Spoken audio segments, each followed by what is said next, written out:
Now, this chapter, we will look at rate of reaction.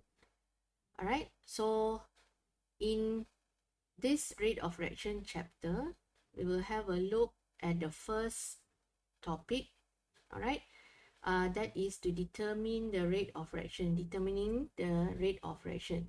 The learning standard is we need to classify, all right, fast and slow reaction that occur in our daily life, explain the meaning of rate of reaction, identify changes that can be observed and measured during chemical reaction through activity, determine average rate of reaction, determine instantaneous rate of reaction, and of course, solve numerical problems based on the average rate of reaction. Now, in terms of fast and slow reaction, we have reaction that only takes a split second to happen. So here we have fireworks, electric cells reaction, ignition of matches, and combustion of gas.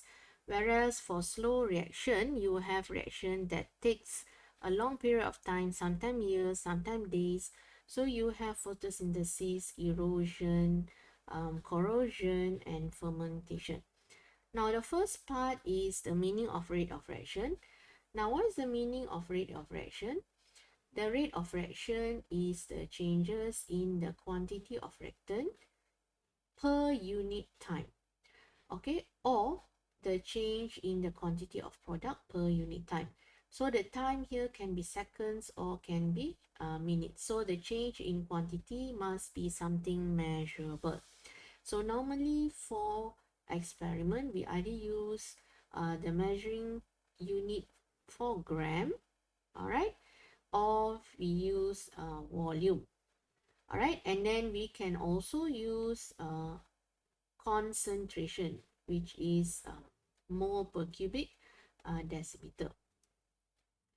Then we move on to what can we measure in different reaction. Now, of course, measure means we need the correct apparatus to measure. So, for example, if you have mass, you can measure the mass using electronic balance. So, that is a measurable quantity. And then we have volume. So, if it involves volume of gas, we can measure the volume of gas. So normally in the lab, we use displacement of water to actually measure the volume of gas. Okay, let's move on.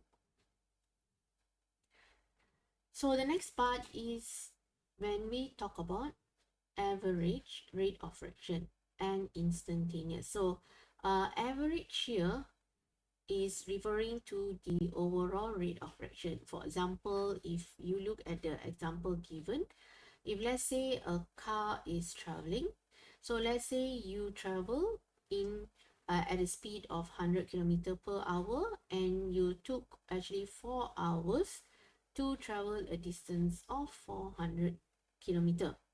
So the average speed is 100 kilometer per hour. Now, the average speed here is obtained when you take the total distance divided with the total time. So that's where you get your 100 kilometer per hour as the speed. Now, average is actually what we say overall. So if you have a rate of reaction, you want to calculate the average rate of reaction, you have to know when the reaction actually stops.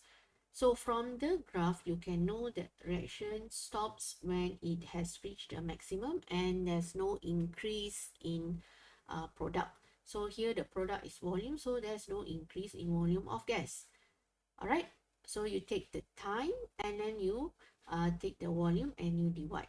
So what if they ask you in terms of interval of time? Let's say from the beginning to t seconds, for example. So in that case, you just minus the final and the initial. So for here, if let's say you want to find the average from the beginning to t seconds, so you just minus at t, what is the volume? All right, minus the initial volume and the time. So if you have interval of time, also you can do the same method. So in between two times, so what is the volume? You minus the difference and divide with the difference in time. Now for instantaneous means you want to find the rate of reaction at that time only. So let's say you want to find the rate of reaction at 20 seconds. So the instantaneous rate of reaction will give you the reaction at 20 seconds. So that is what we call instantaneous. Now instantaneous, you need to draw a tangent. So this example of tangent. So at that point, you just put a dot and you draw a tangent. 90 degrees to the point, and then you find the gradient. So gradient here will be your y over x.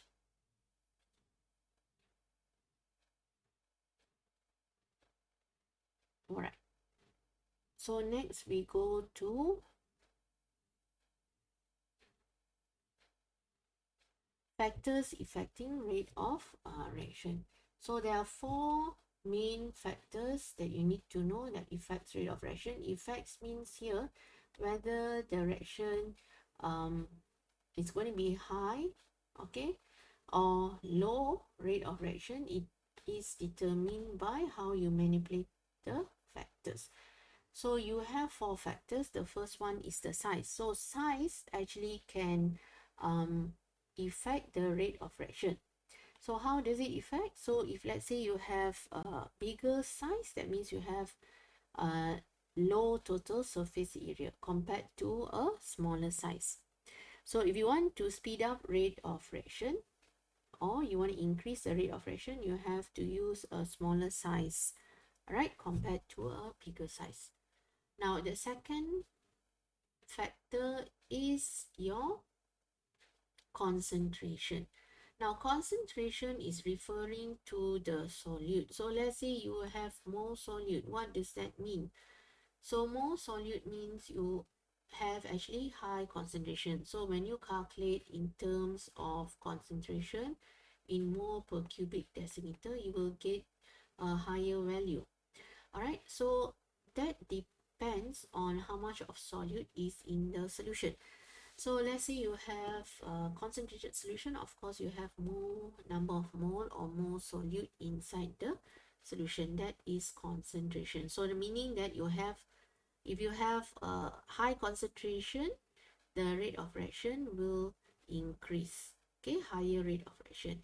Same goes to temperature. So if you have temperature, right, so temperature actually affects the rate of reaction also. So you have a higher temperature, so the rate of reaction will increase, right, compared to a lower temperature. And then the fourth factor is the catalyst. So if you have catalyst, right, catalyst will actually increase the rate of reaction. So the presence of catalyst actually will affect the rate of reaction. But remember, some catalysts can also slow reaction, some can increase the reaction. So for example, here given is manganese 4 oxide is the catalyst. So the catalyst here will speed up the decomposition of hydrogen peroxide to water and oxygen. So what does a catalyst do is, if the presence of catalyst, okay, if there's presence of catalyst, it will actually increase the rate of reaction. So that is why if you have if you do 7.4, you will do two sets of experiment, one without catalyst, one with catalyst. So the without catalyst will actually have a lower rate of reaction compared to the one with catalyst. So that is all that I covered until the second part where the factors affect rate of reaction.